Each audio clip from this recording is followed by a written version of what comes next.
Welcome to Roleplaying History, the podcast where we explore the history of role-playing games. I'm Wayne Davis, and I'll be your guide for today's tour. Episode 57, The World of Darkness, Part 3. Alright, so I've gotten a few tweets and emails asking why I decided to split The World of Darkness into 3 episodes, and more to the point, why am I running all 3 in a row instead of taking a break for another topic? Look, I fully admit that I could have done it that way, but I felt it'd be best to tell a complete story by just covering all of these games consecutively. So, that meant 3 shows in a row. Don't worry, I've got a new topic for next week, and we'll get back into our one show, one topic format. But this week, let's crank up the tour bus and finish our look at the World of Darkness. Well, technically, we're touring the Chronicles of Darkness. Let's kick off the tour with Vampire the Requiem. Designed by a team of 18 that included Justin Achille, the Week Brothers, and Ethan Skemp, Vampire the Requiem was released on August 21st, 2004. It received a second edition, and that dropped in December of 2013. Much like Vampire the Masquerade, the vampires in Requiem live in a modern-day Earth, and they reside in large cities. The reason for that second point is that large cities are target-rich environment for creatures who need blood in order to survive. Overall, Requiem has the same levels of intrigue and vampire politics as Masquerade. However, some of the background nuts and bolts have been changed. Just like in Masquerade, vampires, or kindred as they're known among themselves, are brought into one of 5 clans when they become kindred. The 5 clans are Deva. These are the sexual, seductive vampires who live the decadent, almost deviant lifestyle, at least as it pertains to sexuality. Gangrel, these are the apex predators of the vampire community. They see humans only as food, and they treat them accordingly. Maquette, if you were comparing them to humans, Maquette would be the ones wearing the tinfoil hats. They are, by definition, conspiracy occultists hoarding knowledge and information. Nosferatu, these are the hideous-looking vampires you've seen in movies like Nosferatu. They are reclusive, primarily because of how they look. After all, that look is pretty damn hard to hide amongst humans. And Ventru, these are the regal vampires. They see themselves as the lords and rulers of all, including the kindred. And again, much like in Masquerade, the clans contain a number of sub-clans, which are the bloodlines individual kindred come from. Requiem also has a number of political and religious factions, which are known as covenants. Some of them are the Carthian movement. They're looking for the best form of government for the kindred. For the record, it's the only covenant that actually elects its leaders. The Circle of the Crone. These are pagan and neo-pagan cults and religions of the culture. The Invictus, which is also called the First Estate. These are the old-school kindred who concern themselves with material gain and power. The Lancia et Sanctum. Obviously, they trace themselves back to the Romans, and they also believe they have a role in divine providence. The Ordo Dracul, they're looking to fully understand the vampiric condition, and they want to work to improve upon it and, in the end, get beyond its limitations. For kindred, there's a term for those who don't belong to a covenant, and they don't have to, by the way. They're referred to as the unaligned. Now, getting into the mechanics of Requiem, the powers, weaknesses, and abilities of the game are pretty much the same as they are in Masquerade. They just get a bit different explanation in the new game. Now, much like in Masquerade, most of the enemies the kindred will run into come from within their own communities. However, there are only 2 covenants that are considered to be only enemies, which means they're not for players to choose. Belial's Blood is a loose association of Satanists, demon worshippers, and other miscreants. They really don't care if they expose the existence of vampires, and they are all about spreading misery and pain. 7 is a faction of vampires dedicated to destroying the species. It's also a group without a lot of provided background, as the storyteller is encouraged to flesh it out themselves. Now, 2nd edition adds a 3rd group. Strix are vampires that were never human. They're monsters inspired by the Roman spirits of the same name. They despise the concept of humanity and seek to take over physical bodies so they can experience physical sensation. Needless to say, they're more like living shadows. Over the course of 2 editions of the game, 54 different supplements have been released, and the game has been critically acclaimed and has sold very well over the years. The first edition won the 2005 Gold Ennie Award for Best Supplement and the Silver Ennie for Best Interior Art. Werewolf the Forsaken is next up. Designed by Carl Bowen, Conrad Hubbard, Rick Jones, James Kiley, Matthew McFarlane, and Adam Tinworth, Werewolf the Forsaken was released on March 14th, 2005. When Onyx Path Publishing got control of the entire line, a second edition with a new, larger crew of designers was released on March 4th, 2015. Unlike Vampire the Requiem, Werewolf the Forsaken was way different than its predecessor, Werewolf the Apocalypse. So let's get into it. The characters in Forsaken are known as Uratha, who are sworn to maintain a balance and prevent ingress between the spirit and material worlds. Uratha are territorial predators, and they feel a strong compulsion to hunt. In fact, in this game, many of them have issues containing their aggression, which makes it very difficult for them to live among humans. Also, for the record, this aggression is noticeable to humans, and it turns them off. Getting into the various societal parts of the game, while the werewolves of this game don't necessarily have to join a tribe, they do create a pack of at least 3 others because, of course, there's strength and protection in numbers. Every pack is adopted by a totem, which is a spirit that bonds with the pack. However, if the werewolf does join a tribe, they are mandated to swear the Oath of the Moon, which is a moral guide, or harmony as it's presented in the game. Here's the oath. The wolf must hunt. The people do not murder the people. The low honor the high respect the low. Respect your prey. The Uratha shall cleave to the human. By the way, this means wolves don't mate with wolves. Do not eat the flesh of human or wolf. The herd must not know. And there are serious consequences for werewolves who've sworn the oath and break it, up to and including death. So these are to be taken very seriously. All right, so I keep talking about tribes. Let's take a look at those. Blood Talons. They promote the warrior and wolf aspects of the Uratha, and their favorite prey are other werewolves. Bone Shadows. They are occultists and are trying to reestablish relations with the spirit courts. Their favorite prey are spirits. Hunters in Darkness. They are considered the protectors of Loci, which are the spiritual centers of the world. Their favorite prey are the hosts. Iron Masters. They embrace change and new ideas. They are closer to humanity than the others. Their favorite prey are humans, as well as the creators that hide among them. Let that sink in for a minute. Storm Lords. They want to lead all Uratha through strength and noble example. Their favorite prey are material objects and creatures that have been possessed by spirits. From a biological perspective, the Uratha are both physical and spiritual, and they can use the energy of the spirits, also called essence, to activate their gifts, which are supernatural powers. Fetishes, which are supernatural tools, change their form or accelerate their healing. They heal very fast, sometimes in seconds, and can, in theory anyway, regrow limbs and organs, though that takes a lot of effort.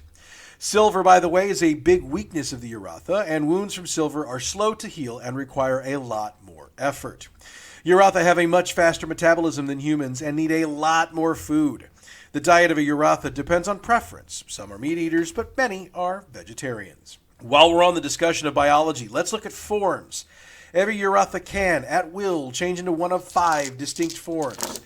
Hishu, that's human form. Dalu, near human form, bigger, hairier, and stronger.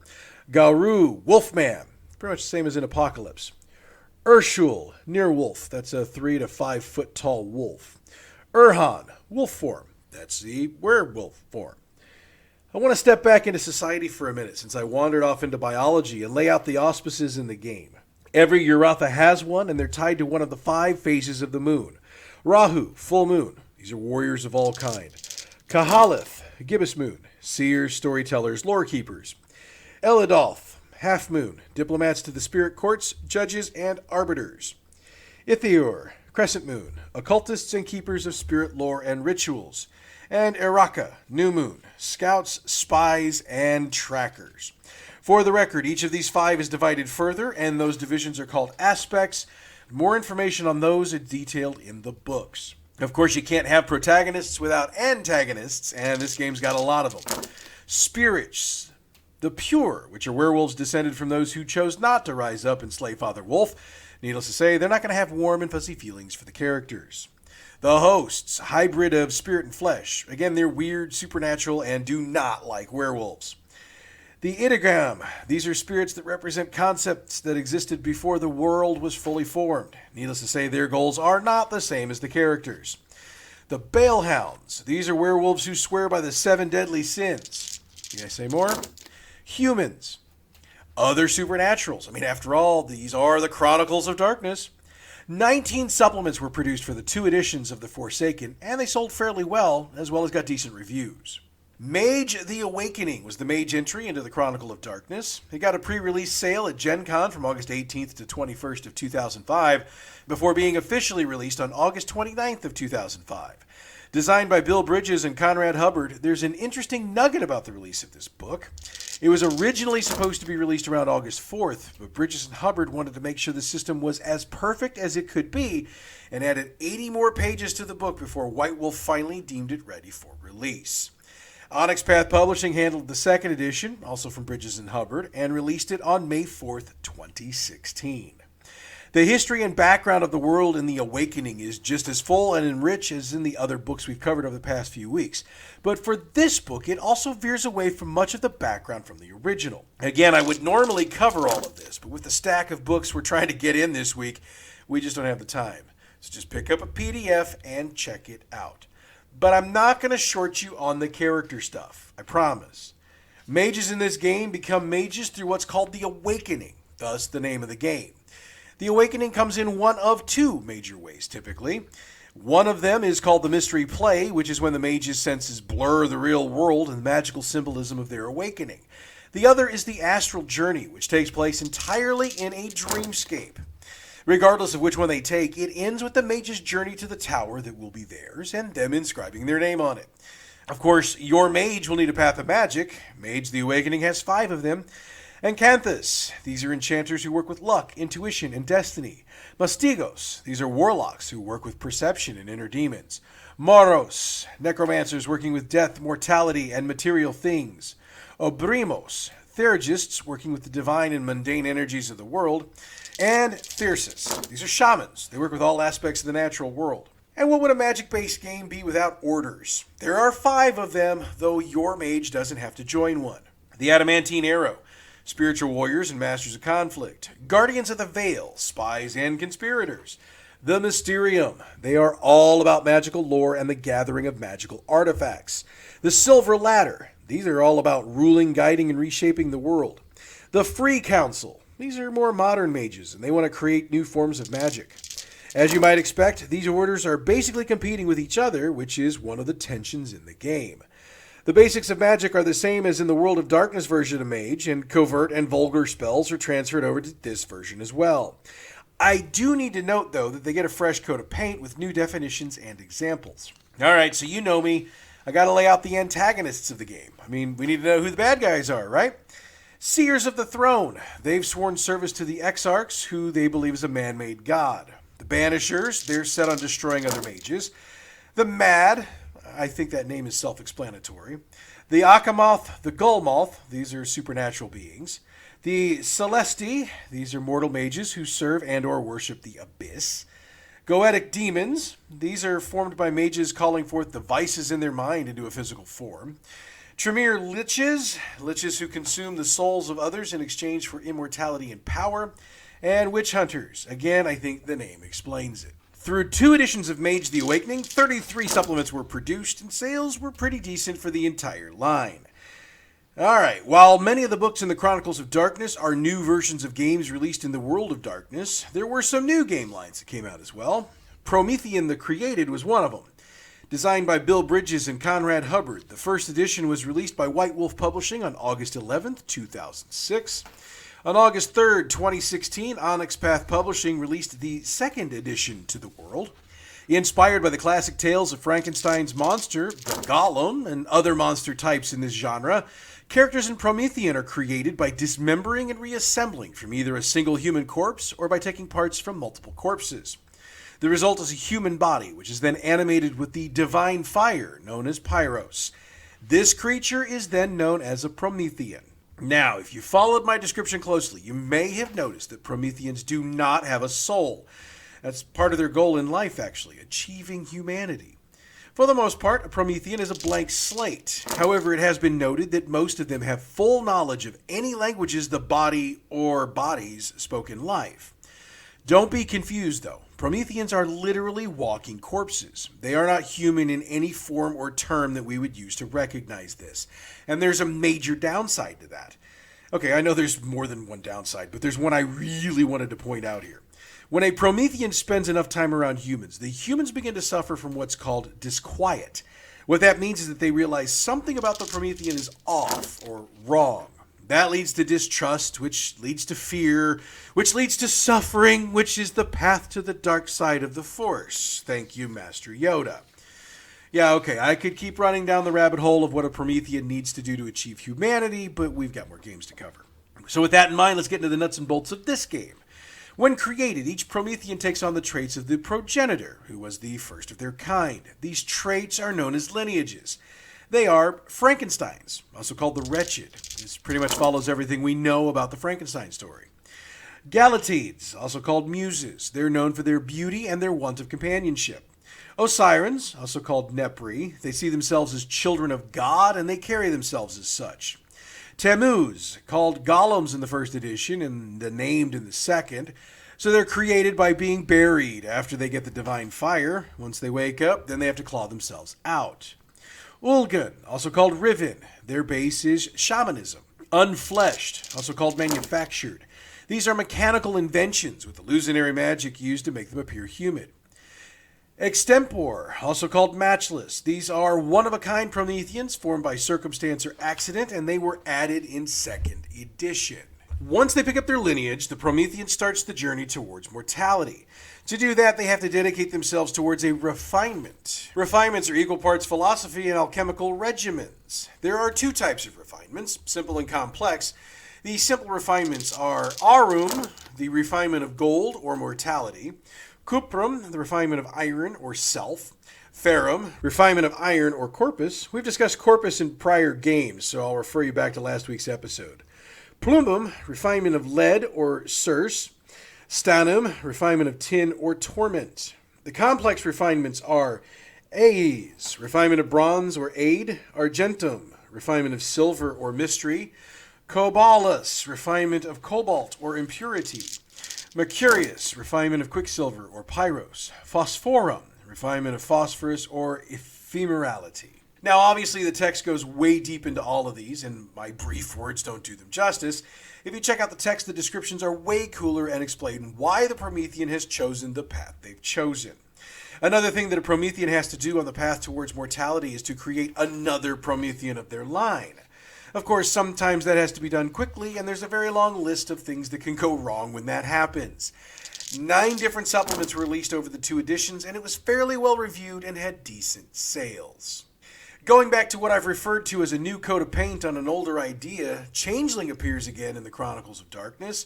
Changeling the Lost, designed by Ethan Skemp, was released by White Wolf Publishing on August 16, 2007, which was just before Gen Con, White Wolf's favorite place to release products in this line. Changeling the Lost also got a 2nd edition, also designed by Ethan Skemp. It was released in January of 2019.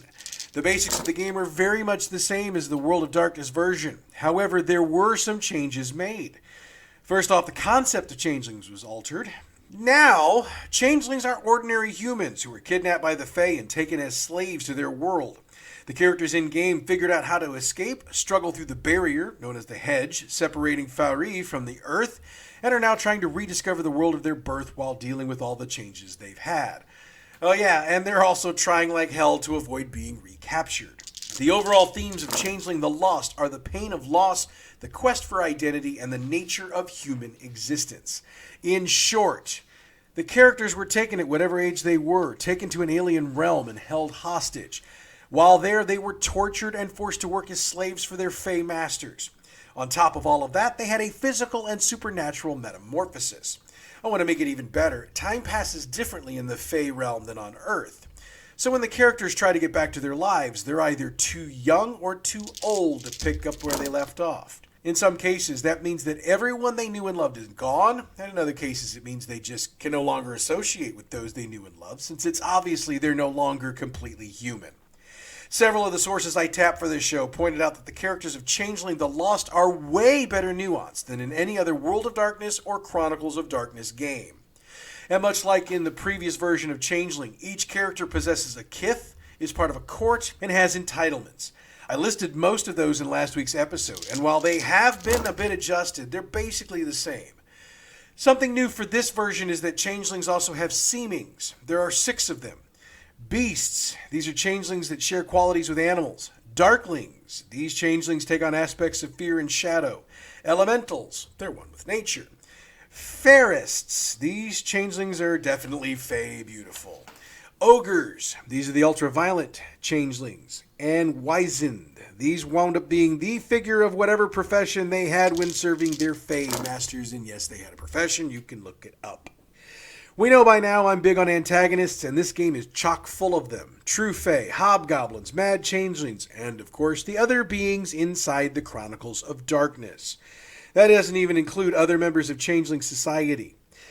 18 supplements have been released over the course of the 2 editions, and there's still new stuff dropping for the 2nd edition to this day. Changeling the Lost has been way better reviewed than Changeling the Dreaming. In fact, in 2008, it won Gold Annie Awards for Product of the Year, Best Interior Art, Best Production Values, and Best Writing.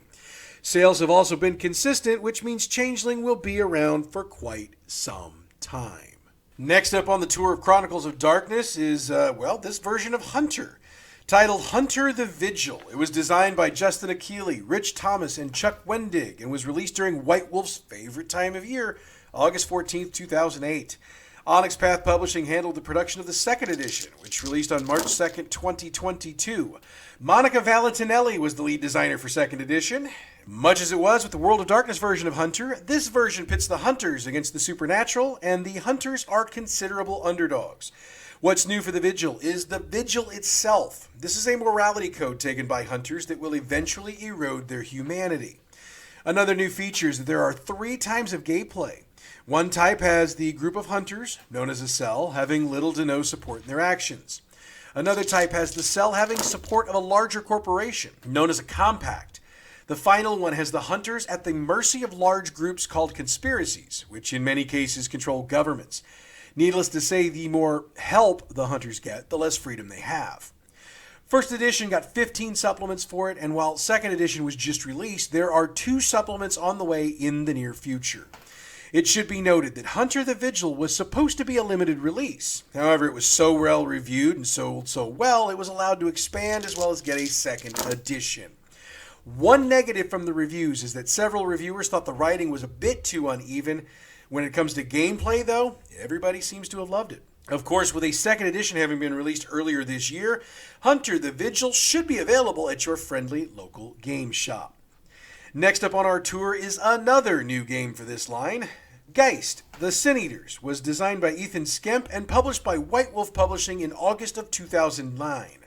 Like every other book in this line, Onyx Path Publishing gave it a 2nd edition, which was released on April 20th, 2020. The basics of Geist is that the characters are basically spirits that were once ghosts but have given up their mortal identity. Instead, they've become what are known as Sin Eaters. Sin Eaters have died and returned to the world of the living. However, they're not undead. What they are bound to the fundamental forces of death. That comes from the fact that the character has made a deal with the Geist, or the embodiment of death, who brought them back to life. So the Geist joins with the human, and the human's in control. Sort of. The Sin Eater can see and interact with the shades of the dead, and they now have to decide what they're going to do with their new lease on life.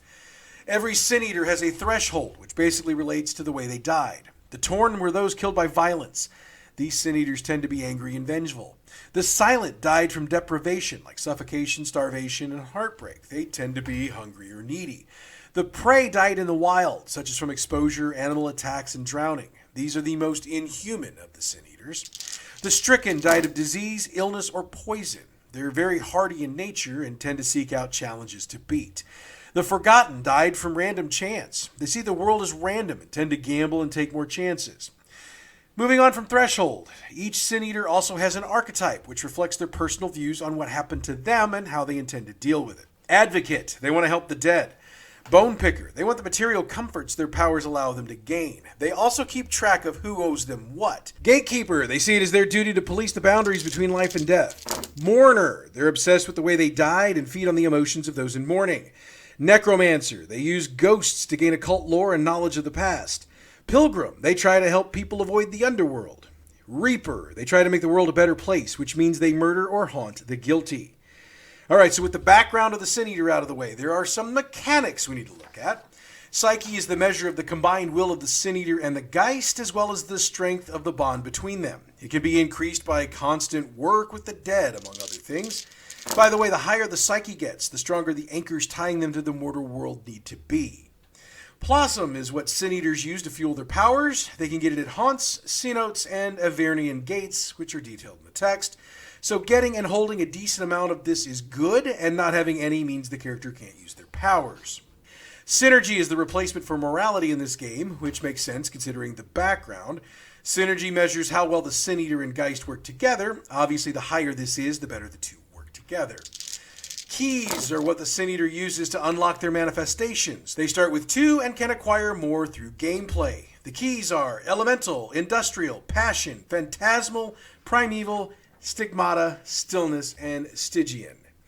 Again, the text goes into great detail about what each of these are and how they apply to use for manifestations. Again, I recommend getting a copy of the book if you're interested in learning more. Manifestations are how Sin Eaters access their Geist's power. Each manifestation is rated 1 to 5. Boneyard, by bleeding plasm into the ground, they're granted influence over a large area. Cowl, the Sin Eater allows the Geist to merge with their physical body and changes the body in a way defined by the key used to unlock it. Curse places a hex on another person. Marionette allows the Sin Eater to control people, animals, or objects. Oracle alters the Sin Eater's perceptions. Rage, a direct attack on another person by the Geist. Shroud, plasm forms around the Sin Eater, forming a sort of armor. And Pit allows the Sin Eater to remove some aspect of the target. Ceremonies are the rituals Sin Eaters use to achieve specific effects. It's a merit that can be purchased, and there's a lot more covering ceremonies in the text. A haunt is a place with a strong connection to the underworld. These are the types of places a Sin Eater can arf as plasm or open an Avernian gate. Needless to say, haunt is also a merit that can be purchased. Mementos are items that carry a connection to death and act as a focal point of power. There are various types, and they are charms, vanitas, fetters, and death masks. Again, the book gets into much deeper detail than I have the time to do here. Okay, so by this point, listing antagonists is becoming my theme, so let's stay consistent. Ghosts, Geists, the Sacrosanct, Abmortals, the Wretched, the Vacant, Kerberai, and Chthonians are the various antagonists in this game, and they'll make the work very hard on the Sin Eater.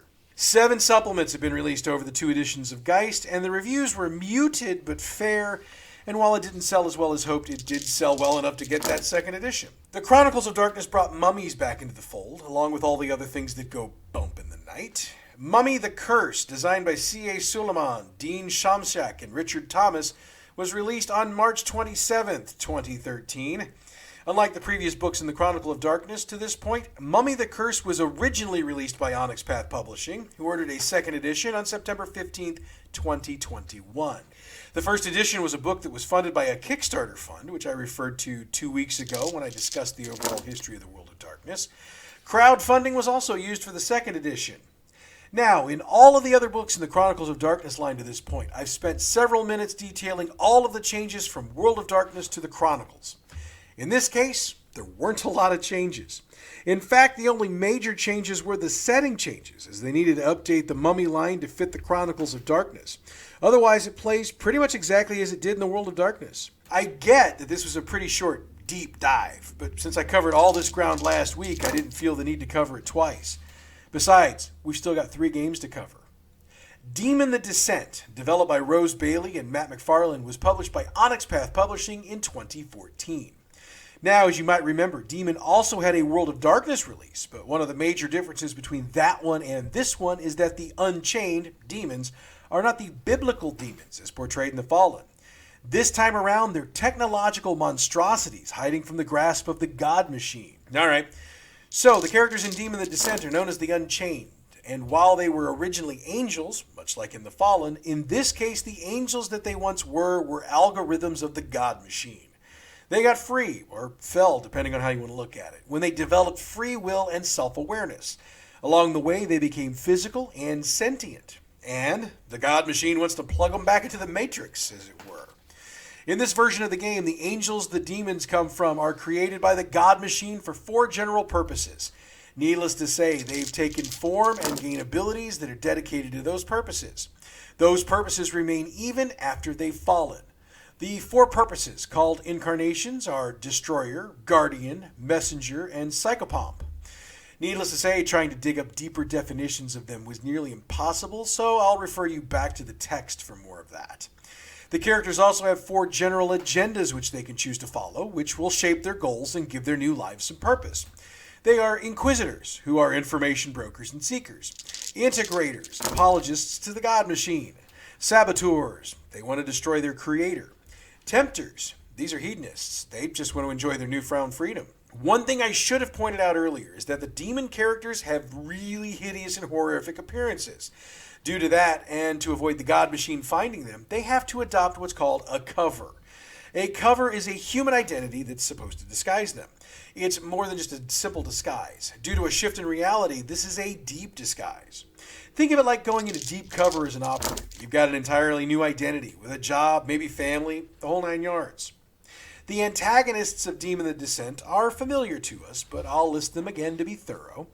Angels, exiles, these are angels that have free will but didn't fall. They serve the God Machine, but they aren't the unthinking types. Stigmatics, cryptibs, and cryptoflora, they've come into contact with the God Machine. Sleeper agents, the God Machine has placed them on Earth and programmed them to seek out the demons. Imperatives, minor servants of the God Machine. Simulacra, simple-minded creatures created for one purpose. Echoes, ghosts that have access to certain angel abilities. Dalga, spider-like biomechanisms. And the clockwork servitors. These are created by the Dalga and serve them. Demon the Descent got decent reviews and sold fairly well. You might be able to find a copy at your local game shop, but you're more likely going to be looking for a used copy or a PDF. Beast the Primordial was released by Onyx Path Publishing in 2016. You might notice I didn't list the designers for this title. It's not because I don't want to, it's because that through 10 separate websites of searching, I was unable to identify them. So if you're one of the designers of this game, I apologize for not giving you the credit you deserve. Beast the Primordial was a slightly different release for Onyx Path. It was the first, and to this point only, title in the Chronicles of Darkness designed to cross over with all of the other titles in the line. The reason for this is that the mythology of the beasts in this game means that they consider all other types of supernatural beings as kin. In this game, the characters are one of the Begotten, which are humans with a monster's soul. And for the record, these aren't ordinary monsters. These are monsters of legend. We're talking titans, dragons, griffins, kraken, and other legendary monsters. Basically, the character wasn't aware they had a monster's soul. For the longest time, they were having nightmares about the legendary monster contained within them. After fighting it for a long time, they finally decided to embrace it, and it gives them power. And it explains why the character just never seemed to fit in. Family is one of the main themes in the game. Begotten organized themselves into 5 families that draw on heritage from the Dark Mother. They are Anakim, nightmares of helplessness and hopelessness. Eshmai, nightmares of the darkness. Iguma, nightmares of the other. Makara, nightmares of the depths. Namtaru, nightmares of revulsion. Talasi, nightmares of confinement. Ugalu, nightmares of exposure. Yes, I know there's more than 5 families. Go figure. Oh, and I suppose I should explain who the Dark Mother is. In short, the Dark Mother is the mythological mother of monsters. Call her Lilith, Eknida, Tiamat, or whatever. If there's a legendary mother of a monster, she is the Dark Mother. So, as they go through their lives, Begotten have certain needs they need to fulfill. These are called hungers. They happen to correspond to the actions and behaviors of the legendary monsters. We're talking about things like a dragon's hoard of treasure. And for the record, this isn't necessarily a physical hunger. It's a metaphorical one. An example I got from the White Wolf Wiki is that a Begotten with a hunger for ruin could feed by destroying the wealthy's sense of security. As far as antagonists go in this game, there's really only one. Heroes. These are mortals with low integrity who become obsessed with being the one who kills a beast. So that can be a handful in and of itself without having any others. 11 different supplements have been released for Beast to this point, and the core book is shown to still be in print. Reviews have been mixed. I've seen 5-star reviews and 1-star reviews, so this is a game that I would say you definitely need to try and judge for yourself. Deviant the Renegades is the most recent new book in the Chronicles of Darkness line. Published by Onyx Path Publishing through a Kickstarter in October of 2019, Deviant has the players taking on the parts of the Remade. The remade are humans who have been transformed into something else through human action. In other words, humans took actions to change them. It might have been a spell, or a surgery, or an experiment.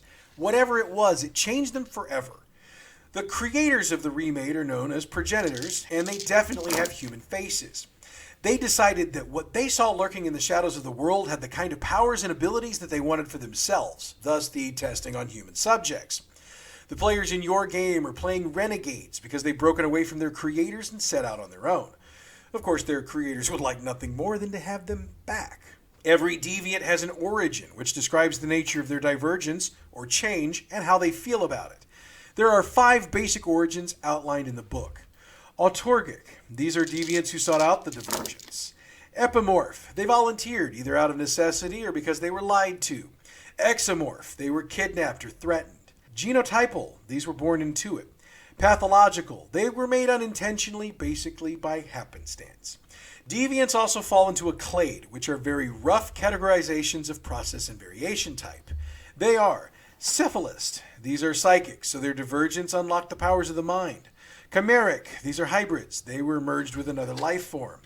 Coactive, they're fused with intangible energies. Invasive, cyborgs, they were implanted with foreign inanimate matter. Mutant, they're referred to as grotesques. Their bodies rejected the divergence, but they were changed anyway. Once the deviant gets up and running, they've got some powers. To be more specific, they've got 2 types of powers, adaptations and variations. Adaptations, with one exception, are based on the deviant's clade. They are stubborn resolve, it's a universal adaptation. Focus and iron will, cephalist. Adrenaline surge and untamed, chimeric. Consume and living conduit, coactive. Overclock and redundancy, invasive. Forced growth and unpredictability, mutant. Variations are also based on the clade, but they're tailored to the individual. In game terms, the progenitor was looking for something specific when they did what they did, and therefore the deviant will have some sort of special power specific to them. Again, the text spells these out a lot better than I ever could with what the space I've got left. And also, once again, I was unable to get the names of the designers of Deviant from any other sources of mine, and the number of reviews I was able to read really wasn't enough to form a solid report. What I will say about the reviews that I did read is that players either really love it or they really hate it. There's not really a gray area or a middle ground here. So again, I'll suggest you check it out for yourself and see what you think. And with that, we come to the end of today's very long tour. Next week, we change topics, and I'll dive into Dungeons & Dragons 3rd Edition, as my inbox has been stuffed with requests to finally get to this topic. Your patience will be rewarded next week. If you're looking for more gaming podcasts to enjoy, I would recommend strongly our other show, Bad GM's Campaign Build-Along. We build an entire campaign from scratch, and since my home group plays what we've created, I provide feedback on how it went. Bad GM's Campaign Build-Along is available wherever you get your podcasts. The music we use for this show comes from Pixabay.com. Check them out for your license-free, royalty-free music for your next project. Roleplaying History is a production of Bad GM Productions. Follow us on Facebook, facebook.com/Bad GM Productions, Twitter @BadGMP, YouTube Bad GM Productions, Twitch Bad GM. Email us badgmproductions@gmail.com. So next week we dive into the 3rd edition of Dungeons & Dragons, but that's next week. Until then, I'm Wayne Davis, and you're Role-Playing History.